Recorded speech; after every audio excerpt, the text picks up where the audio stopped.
जय जगन्नाथ नमस्कार welcome to RB teacher support मु राधा सर आपण सामने नुआ टॉपिक नुआ वीडियो 8th पे कमिशन को नहीं बड़ अपडेट रही कौन रही बड़ अपडेट से संपर्क में आज वीडियो टी शेष पर्यंत देखूँ चैनल सब्सक्राइब कर सब्सक्राइब कर नोटिफिकेशन बेल ऑन करूँ जहाँफल जिते चैनल अपडेट वीडियो आसो प्रथम नोटिफिकेशन आपको सूचना मिल वीडियो भल लगे लाइक और शेयर करूँ अधिक हाइप दिंतु एवं शेयर करूँ समस्त सरकारी कर्मचारी मानक मन भितर बड़ प्रश्न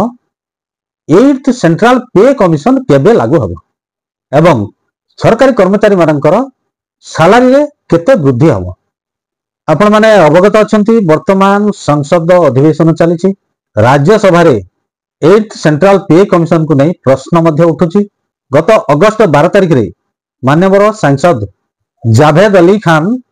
राज्यसभा रे 8th सेंट्रल पे कमिशन गठन एवं लागू संपर्क में प्रश्न करथिले से संपर्क में राज्यसभा रे उत्तर रखिथिले माननीय केंद्र अर्थ राज्य मंत्री श्री पंकज चौधरी से संपर्क में वीडियो रे डिटेल्स आलोचना करा जायछि आपण माने वीडियो टी शेष पर्यंत देखंतु समस्त कथा जानि जांतु माननीय सांसद जावेद अली खान प्रश्न करथिले केंद्र सरकार 8th सेंट्रल पे कमिशन संपर्क में केउ मानक ठारू मतामत मागिछंती एवं से मतामत केबे मगा जायछि केउ केउ मंत्रालय बा विभाग ठारू मतामत आसीछि केंद्र सरकार द्वारा 8th सेंट्रल पे कमिशन गठन हबो घोषणा परे 7 मास बिछि जायतिले सुद्धा वर्तमान पर्यंत नोटिफिकेशन न आसीबार कारण कोन केबे सुद्धा 8th सेंट्रल पे कमिशन रो नोटिफिकेशन हबो कमिटी रो चेयरपर्सन एवं मेंबर माननकु नियुक्ति दिया दिबो माननीय सांसद ये सब जो प्रश्न करथिले यह अत्यंत सरकारी कर्मचारी मानक पई बहुत गुरुत्वपूर्ण प्रश्न थिला राज्यसभा रे केंद्र अर्थ राज्य मंत्री श्री पंकज चौधरी ये समस्त प्रश्न रो उत्तर रखिथिले से प्रश्न रो उत्तर रे कोन रखिथिले केंद्र सरकार तरफ ministry of home affairs ministry of defence विभिन्न राज्य एवं स्टेक होल्डर मानक पाखरु मतामत मगा जायथिबा इनपुट्स गुडी को हस्तगत होउची सेमानक तरफ दिया जायतिबा रेकमेंडेशन गुडी को तर्जमा करूछंती केंद्र सरकार 8th सेंट्रल पे कमिशन गठन संपर्क में निष्पत्ति नहीं सारिछंती सरकार द्वारा नोटिफिकेशन जारी करा दिबो नोटिफिकेशन जारी हला परे कमिटी रो चेयरपर्सन एवं मेंबर माननकु नियुक्ति मिलिबो एथुर गोटे कथा स्पष्ट जे 8th सेंट्रल पे कमिशन गठन रे विलंब होउची जदरा कि 8th सेंट्रल पे कमिशन लागू करिवारे मध्ये विलंब हबो 8th सेंट्रल पे कमिशन नोटिफिकेशन पर से कमिटी चेयरपर्सन एवं मेंबर मानक नियुक्ति मिल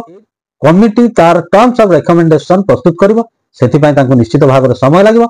टर्म्स ऑफ रेफरेंस आसिला परे सरकार विधिबद्ध भाव में 8th सेंट्रल पे कमिशन लागू संपर्क में घोषणा करिवे कमिशन टर्म्स ऑफ रेफरेंस होउची सबुठो इंपोर्टेंट कथा जो थरे कि salary revision pension revision DA DR HRA other allowances कौन कौन सब रहिबो से टर्म्स ऑफ रेफरेंस रे ही कमिटी तार मतामत दबो 8th सेंट्रल पे कमिशन गठन विलंब हेले सुधा कमिशन लागू हबो ताहा 2026 मसिया जनवरी मास ठारू ही लागू हबो किंतु गोटे बड़ कथा रहउची सैलरी केते कार हबो तो सेति पई जदी फिटमेंट फैक्टर कथा रहे ताहाले फिटमेंट फैक्टर केते आसीबो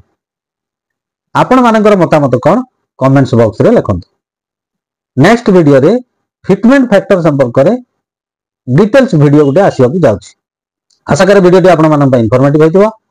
चैनल टी सब्सक्राइब करनथिले सब्सक्राइब करी नोटिफिकेशन बेल ऑन करंतु जा फल रे जत्ते बेले चैनल रे अपडेट वीडियो आसीबो प्रथम नोटिफिकेशन रे सूचना मिलिबो वीडियो टी भल लागतले लाइक और हाइप अधिक दियंतु